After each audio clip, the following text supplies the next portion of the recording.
Hi guys, well, 1 second. Oh, there it is. 1 second, sorry. Lost this thing.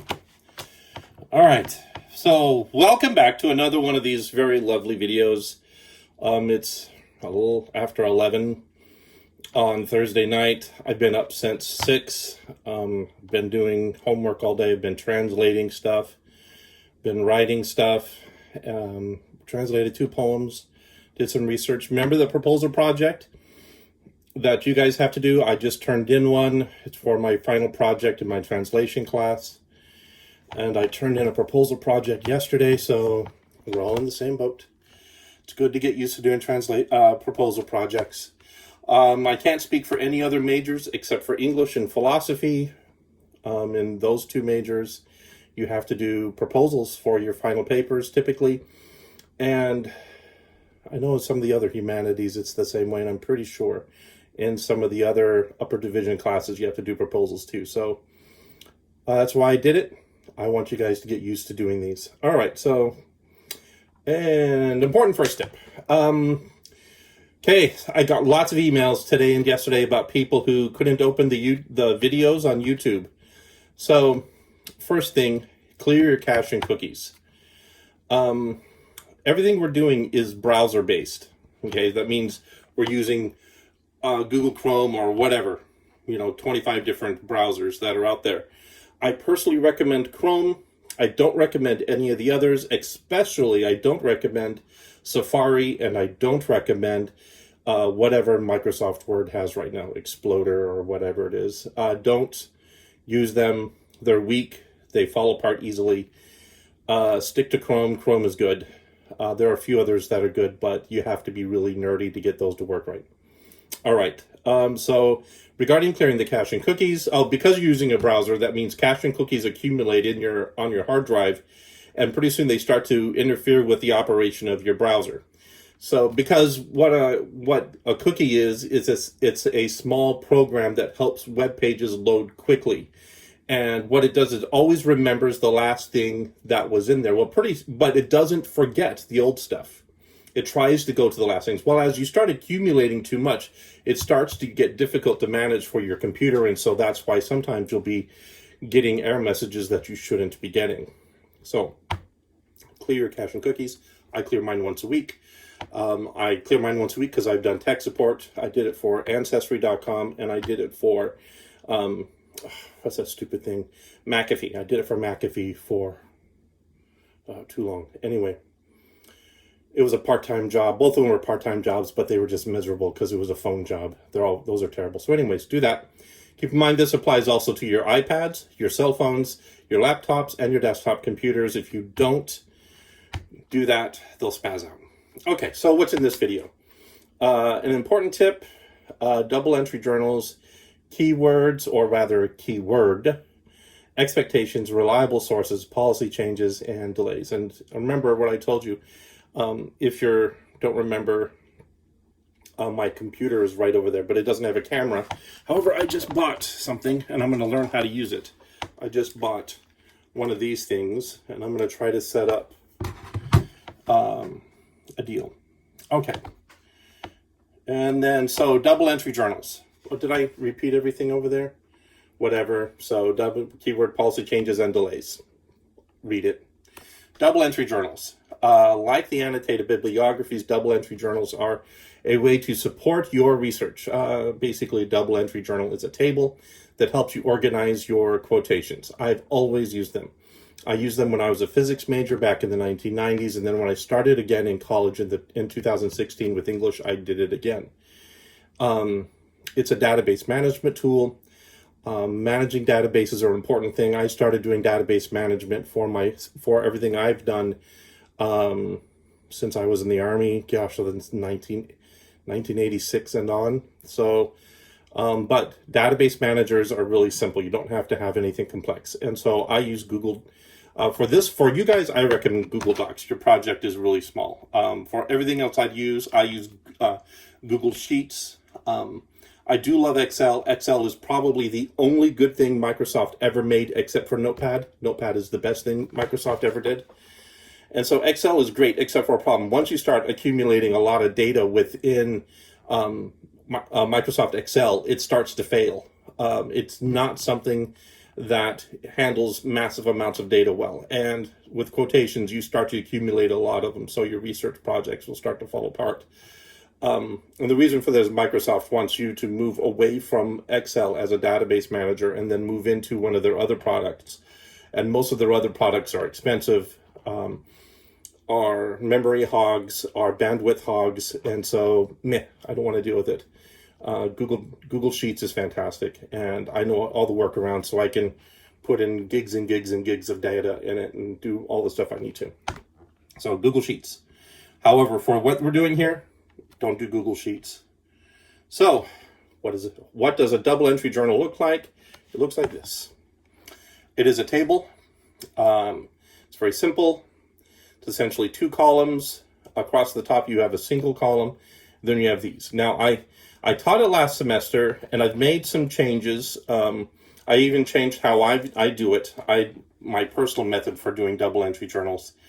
And so, because I found a better way. It's actually based on these things. Remember these? Here's a card I created for the research project, for this class I'm writing for you guys. And so on this side is the Faulkner thing, and the Faulkner thing right here I'm going to put it right there. When you do the Faulkner thing, so the MLA entry, that is going to go in that long skinny box across the top. Okay? And then the stuff over here, these are keywords right there, those keywords. And those keywords are going to go in that small bottom box in the bottom right-hand corner. Okay? And then this is the quotation right there. Is that right? Yep, there's the quotation. That goes in that big square box on the left. By the way, I'm sure you noticed right here that I've got something right there. Faulkner deals with race and racism, and the book we're analyzing in my research project deals with racism from the 1930s, so Great Depression era. And so he depicts that language in there. And so at that time, it wasn't considered unusual for the usage of hate speech in text. I, however, never use it in my stuff. So even here, I'm doing this. Okay, and I cleared it with my professor. He says it's fine. And then on the back, right here, do you remember this stuff? So at the top, this is the context. And in the bottom, this is the analysis. So the context and the analysis go in those other 2 boxes there on the right. So this is the context. It goes in that bigger one on the right. And then between, the one below that, this is the analysis. These are things that you could use in the... actually use in your paper. Okay, so since I wrote these, because I did this first, I did the card first. I always do the cards first. Since I wrote the cards, I then did the sheet. And so here's what it looks like. It does look different in in Google Docs. However, it pretty much looks like this. And so the quote that I was showing on this card, this quote, that's the one in the very middle right there. All right, so you can see it's got the works cited entry across the top, and then it's got 3 quotes that are showing with all the stuff that deals with it. And so if you also look in the same, and also has the quotes in quotations with their in-text citation, the page number that it's on. You'll see I also have little asterisks in there. You don't have to do that. I use those to show how important those quotes are. So for the highest important quote for me, I use 3 asterisks or 3 stars, and then I start ranking them after that. All right, and that's just for me to know at a glance what's important and what's not. And so you can see at the top, so the first quote, the context is Joe Brown is sitting in the sheriff's office trying to claim a $1,000 reward. But when the sheriff starts to question his story, Brown accuses Christmas, who's another character in the Faulkner book, Light in August, of the one sin law enforcement doesn't need evidence of, which is a black man passing as white and also having sex with a white woman. So Brown is accusing Christmas of being black, even though Jefferson's law enforcement assumed Christmas was a foreigner. They thought he was Italian, based on his appearance. And then, so the keywords there, you see those keywords, sin, passing, hearsay, confession, and then law enforcement. The first 2, I put them in order of importance. So sin is the most important, then passing. then hearsay, confession, and law enforcement. Okay, and then whatever, it goes through. Then you can see the other keywords, so sin, racism, guilt, law enforcement. There's quite a few things going on there. All right, so there's that table. So you guys need to also make sure that you format yours like this. This is how a good one works. All right, so what is in each table cell? So right here you can see it says the MLA citation goes in the top one, then the quote with the text, in-text citation, the quote's context, and the quote's analysis, and then the keywords. So basically how I explained it just a moment ago. Next, so what is the role of keywords? So by the way, okay, that's basically it. That's all you have to do, except I'll get to more details in just a moment, but I want to explain keywords a little more. So the role of keywords. I know you guys have heard me discuss this before. Your keywords focus your research. I hope you noticed. My keywords are focused on sin. The paper I am writing is focused on the role of social sin and William Faulkner. Faulkner wrote about race, racism, patriarchy, and white supremacy in almost everything he did, but that was sometimes difficult to spot. He wasn't playing easy. He also, what he never did was get preachy. So while he exposed the sins a lot of the time in society in the white South, he didn't get preachy about it. He didn't get didactic. And he was very strict about just depicting it in an authentic way. And so sometimes what he was doing was very difficult to spot. And I'm going to say it's very difficult to spot for white readers. Okay. African-American readers have no problem spotting what Faulkner is drilling down on. Okay. So, I will be researching what is sin according to most American religions. In these names right here, Tillich, Hick, and Becker, those are the three philosophers I'll be focusing on. I've known about these guys forever. I'm actually doing the research. I'm trying to find an essay by Tillich. I have 4 of Hick's books and 2 of Becker's. And so I just have to do a little research through those books to find the exact quotations I need for this paper. And in my paper, I will show how Faulkner weaved his way through crazy awesome prose to expose a sin. See, I made a mistake. I'll fix that. A sin of the white South depicted in his novel Light in August without being didactic. So that underlined bit right there, that's my working thesis. I come up with a working thesis very early. And then when I'm finished, when I'm finally done with everything, I'll go in and I'll retool the thesis to make sure it's exact. Now, you've noticed that my one word is sin. It comes up a lot. It's very important, okay, for this project. What is your one word? How does it fit with your prompt? Do you have to have that one word and then also something like American Identity or something like meritocracy or whatever? Be focused and do not faff around. Also another key, one word, so like one word and then also pathos, things like that. Okay, so what am I expecting for this assignment? This is what I will be looking for when I grade. Proper MLA bibliographic formatting. 12 quotes. 6 from your primary text. 6 from your research texts. 2 keywords per quote. Context for each quote. Analysis for each quote. And each modifier, the keywords and context and analysis, those are the modifiers. Each modifier must directly apply to the quote. Okay? So, group those up in your table according to your source. So, before you've heard me say the word primary text. Well, primary texts for you guys are Aurora, Coates, Cohen, or Doss. Those are your primary texts. My primary text is William Faulkner's novel, Light in August. Okay? All right. Note, the table does not need to be double-spaced, but the rest of the paper does. Okay? You do not need a works cited page. The reason you do not need a works cited page is because everything I'm interested in looking at must be in the table itself. Okay? Also, don't worry about hanging indents. In this case, I'm not worried about it. Okay, so what am I expecting for annotated bibliographies? This is what I'll be looking for when I grade. Proper MLA, annotated bibliographic formatting, 6 entries, 7 if you're doing colon and DOS. Each entry must be formatted correctly. Each entry must be between 140 and 160 words long, so roughly the 150 word range. Each entry must be thorough. If research is internet-based, the URLs must work. Every entry must be from a reliable source, and the summaries must be tight without any superfluous language. Superfluous means wasteful. I'll be looking for good, tight language. Note, the table does not need to be double-spaced, but the rest of the paper does. You do not need a works cited page. Okay. All right.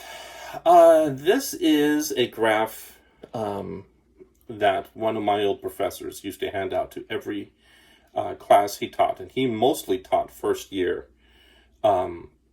writing, but he also taught a course on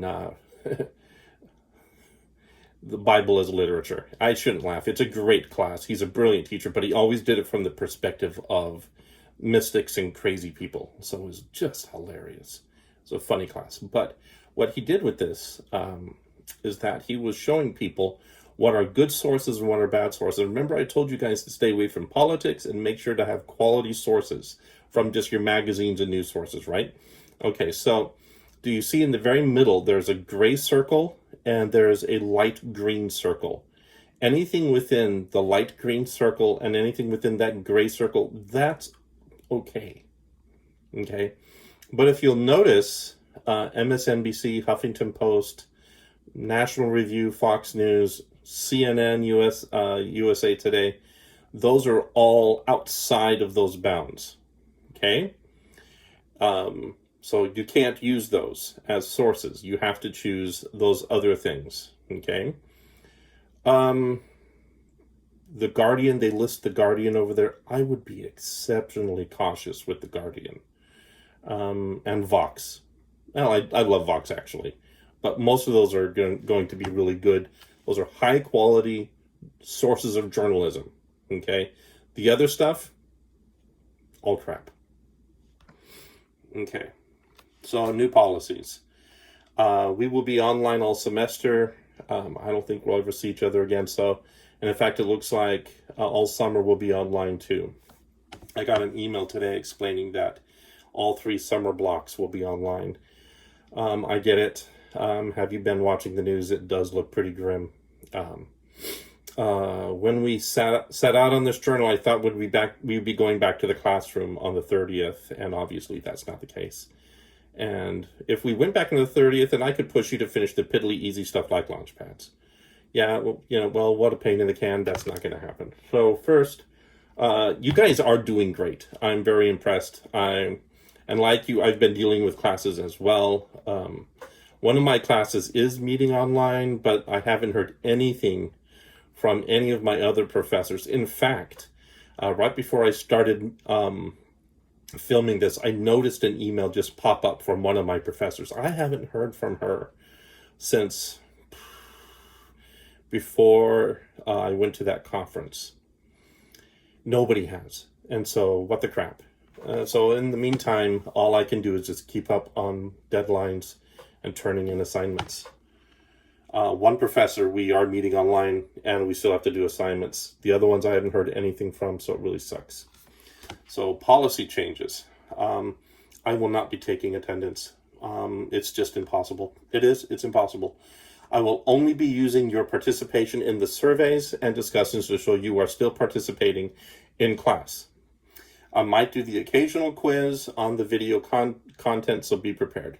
For those of you who are very concerned about attendance, I will not be deleting the attendance that was before. Those of you who have already missed more than 6 classes from before, just turn in your stuff. Most of you will still pass. I doubt you get an A, but you will still pass if you turn all your crap in. I will not, sorry, I'm tapping my legs and stuff. I'm pretty tired. I will not be counting assignments late, but I will be giving points for being on time or early. This will continue for the next 2 weeks, but when we get into the next module, I might go back to counting things late. Just depends on how you guys behave. So if everybody's mostly on time, I'll be fine. But if people start being abusive, yeah, I'll start doing lates again. I will be doing WebEx live sessions during normal class times to answer people's questions. I'll have no agenda. I won't be doing slides, just answering questions. Last time I did it, I only had 4 students show up. Nobody else did. So, yeah.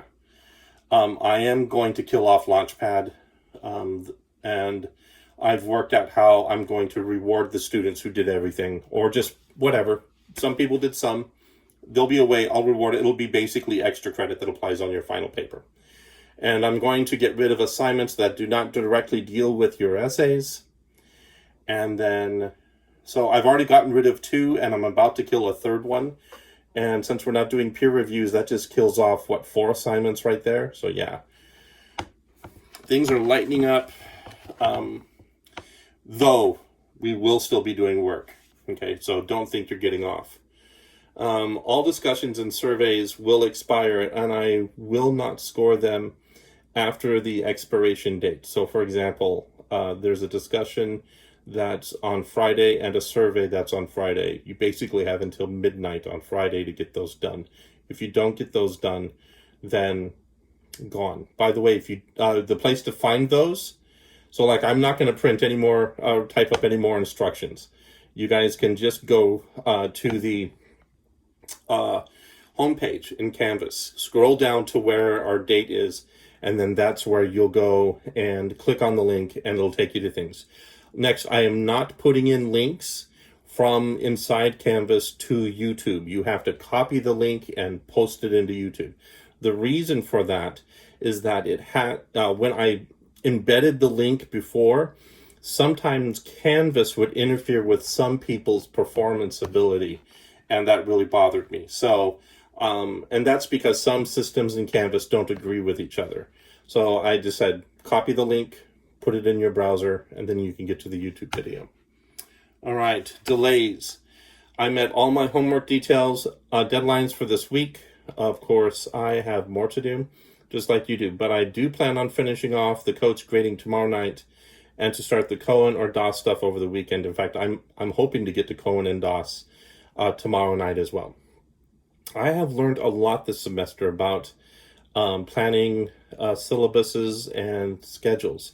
So next semester, when I control the entire schedule and can do pretty much whatever I want, I will be making lots of changes, but I am keeping the peer reviews.